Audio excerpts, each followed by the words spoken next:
praise the Lord. Our grandfathers and our veterans are the best people, and sometimes you're just double number one. You're a grandfather and a veteran. We have to give thanks to people like that. Like, they're the men of our dreams. And we have to just understand that the caring ability of Nathan, Country Star Cares, lasts forever. And what I'm trying to get to is exactly what I mean. Our grandfathers and our veterans are the men of our dreams. Now let's talk about Chrissy White. I think it's funny how people are just like, you don't have a home, let go of your family. Someone's mean to you need to let go of that. Just like whatever. No. I ain't never letting go of Chrissy White's bad history. Chrissy White, what you should know, if you never heard about it, this is brand new to you. I'll try to explain it that way. This video is forever and all time. And it's a message we need to know. Very important. I guess it's very important for you to say it right now. Could be a grandfather and a veteran right there. We have some still young ones out there. What you should know is Chrissy White, her father is a Vietnam veteran, a U.S. veteran of the Vietnam War. I'm trying to be very specific, correct on my language. He was on the U.S. side. And he has daughter Chrissy White. Chrissy White became in a leadership role at Dish Network when I got promoted in 366 days to get to Denver, Colorado. Nathan worked hard. After my dad made me homeless, after I took him to 5th Avenue in New York City, that's what I did. That's how I loved him back to life, like Nancy Reagan. After he had his open heart procedure. Anyway, I created the largest political page after I created the largest Facebook business page. I still like the two biggest pages in McDowell County. And I got promoted 366 days. Chrissy White was the person that basically corporate said, are you ready to let go of Nathan, or we're ready to promote him and have him over here? And she said yes. They did not give me a reload bonus, and then I worked for like $4 above minimum wage. So it wasn't really a promotion, and I never got trained in a code. But Chrissy White was a person who said in Bluefield, West Virginia, yeah, we'll send Nathan your way. And she asked me, are you ready to go to Denver? And that was the basic history. Later on, I became homeless. Chrissy White, keep in touch about. We got closer, and through a lot of 2022 and we half of 2023, we were still pretty close.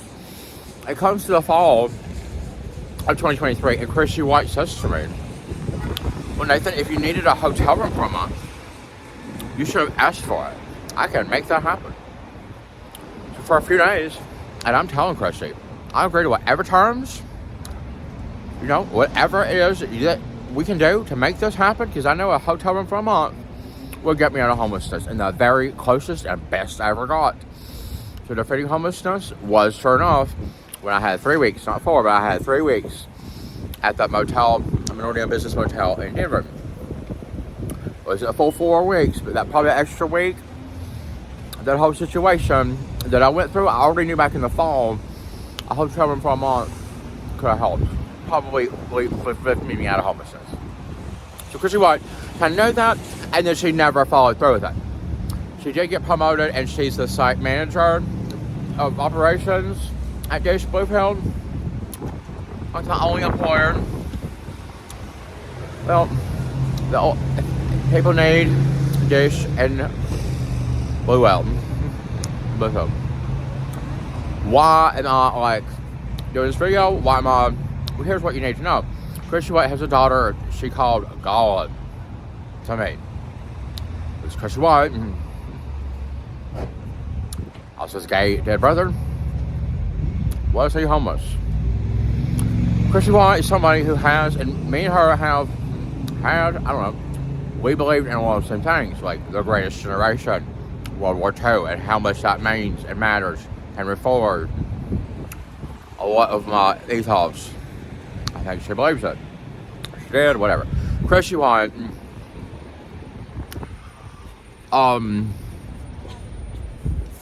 knew she was one of the first people. She was very close to me, not physically, but we were in touch a lot. Like with my dad, when I found out in February 2023, my dad was sleeping with a 7-year-old boy. I was like, Chrissy, oh my God. I was like, at that house with no water, the largest home in the poorest place in America my dad made me homeless from. In 2016, I was there, abandoned, with no water, nowhere wood. And I was like, here's a red flag, here's a problem, here's a problem, here's a problem. Oh, well, here's another problem.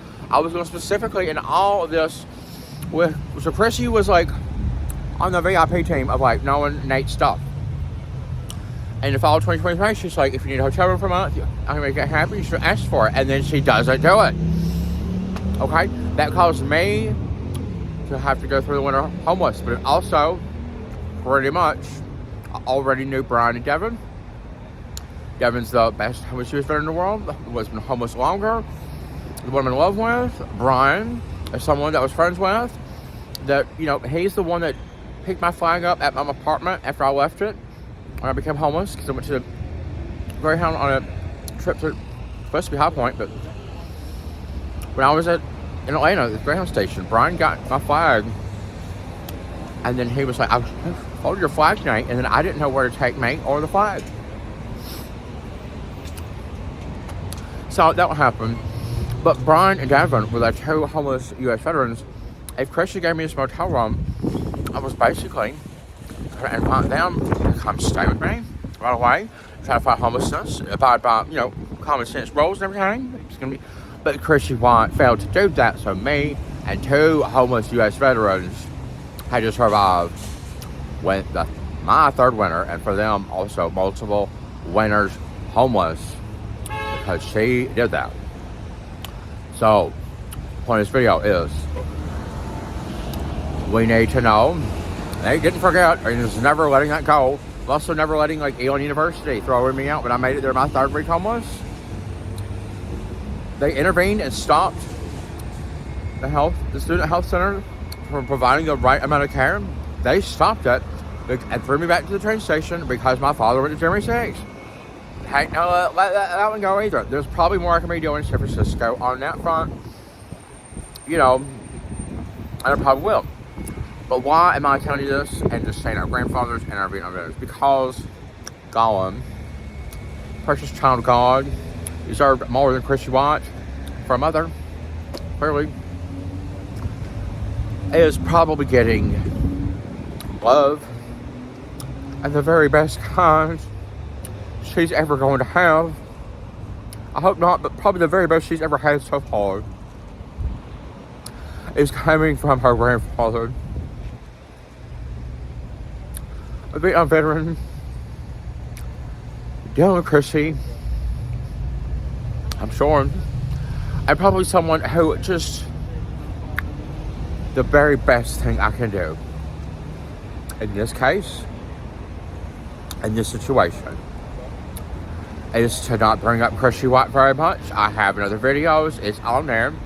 We need to have it up there in case, you know, I die. Chrissy White just can't get off the hook for being an evil, mean bitch to me and two homeless U.S. veterans and just being that way. She's not appropriate in any leadership position at any organization at all. Clearly. She's a very, because her kid Gollum left me for dead and said she would give me a hotel room for a month and that I should have asked for it, and then she didn't. I think I have enough to not be deterred from ever letting Chrissy White off my mind.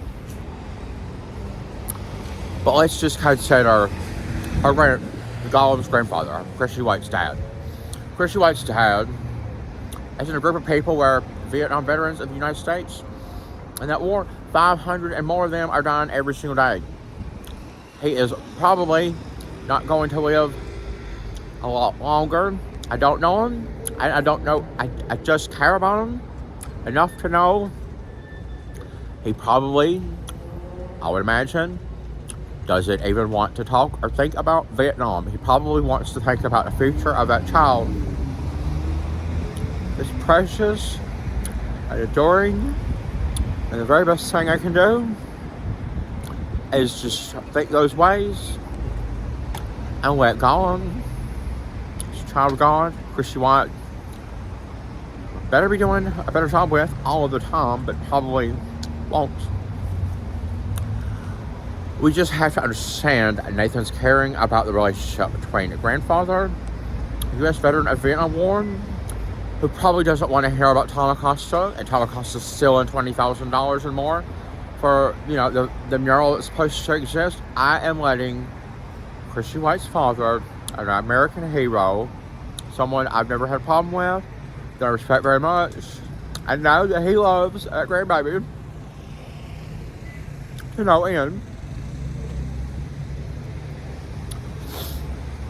I am letting that happen as peacefully and unobtrusively, caringly and lovingly as I can. The best thing I can do is just say, Christene White's wrong. When he passes away, I've always said this will be affecting Christene White's daughter for her entire lifetime. What Christene White did is pretty shitty. And, right now, you have to understand, Christene White's daughter is a child. She probably loves her grandfather. It's a beautiful thing. Okay? We'll deal with Christene White in the future. Because what's right never changes. And what's how already happened. The facts of Christene White, I've already survived that winter homeless. And there's so much information, and just, we got some stuff on YouTube. And YouTube is just one thing you can do. I mean, Christene White and me. Last thing I said to Christene White, she's gonna have to learn from the best. And then I told her to shut up and drive. She's driving anything forward. This whole situation with me, my dad, that boy, the best homeless U.S. veteran in the world, the other one, anything, is she doing anything? She's probably doing the very best that she still can to keep that company, which has never been number one since Nathan left it. She's probably doing the best she can to just hold on to whatever it is she can hold on to. And right now, I am aware that there is probably a relationship between her daughter and that grandfather, and that is precious, and I'm finding a way to just hold on and loving and caring about him and her daughter. So we all should be finding a way to just hold on and care and actually do something. Help me right now. I will be doing a GoFundMe, really soon, in the next few days, for raising funds for the Run for the Wall project. It was never canceled in Raynell, West Virginia. The grandfather, nothing about that really needs to be, if he wanted to get involved, I bet he'd contact me. But it's something where I'm just letting that be. I mean, Christene White can deal with me and Christene White. Tell me more, or whatever. But we have to think about Nathan's thinking about Mercer County. We need to hope that this Bluefield can hold on, and maybe that's the best if Chrissy's in charge for now. With that, we've also got, I did the mural in Princeton, West Virginia. I left the town of Millionaire. There's so much to go into with Mercer County that we should just appreciate this beautiful moment. All this time has passed with me holding the brakes and just saying, married father, vet, grandfather, I know he loves that grandbaby, and he's probably putting the very best he has left into her, and it's the right thing to do. I would want it done if it was me. regrets. Oh yeah, another thing. And I'll just mention this to Lauren Wells and Tammy Corner. Your response with me has been very similar. Care a little bit, maybe help me with the GoFundMe to go back to see my dad, find out he's homeless, and then like your care is just, it's too hard for you to handle in the comfort of your own home, so you just leave me for dead. And Tammy was, well, I started talking to her, she was like, I think you need therapy, and then just like, I had nowhere to go. I was telling her how awful it is, like, just making it through tomorrow, snow on the ground, nowhere to go. And she's like, I think you need therapy, and just went. So like, Lauren and Tammy, I just got flagged on Facebook, a post removed, some sort of, sexual exploitation of children. Well, it's my dad doing it. My dad's doing it. Like, whatever it was that got flagged, it's me talking about what my dad did. Not me. So, that's that. Yep, like if the Facebook gets removed, then it just gets removed. I don't get removed. I like people who just think they can like block me out of a problem, and then you're still abandoning this 7-year-old boy. How about that? And me, I'm like the homeless U.S. veterans. Like this whole concept is also in that video about you can't divorce your way out of a problem. But like, I ain't worried about things like that. Okay, my mother tried to kill me, was permanently terminated, did still those ICU crash cart meds. She basically got permanently terminated, but she didn't get charged with murder. She should be. I'm kind of letting that one go too. Tom Acosta is sleeping with a 7-year-old boy and has been for over a year. Like, we need to check ourselves on like where things are and what people are getting away with and how much we're caring and not caring. Like that whole like all that needs to kind of get recalibrated, and we need to have reality checks on that trend.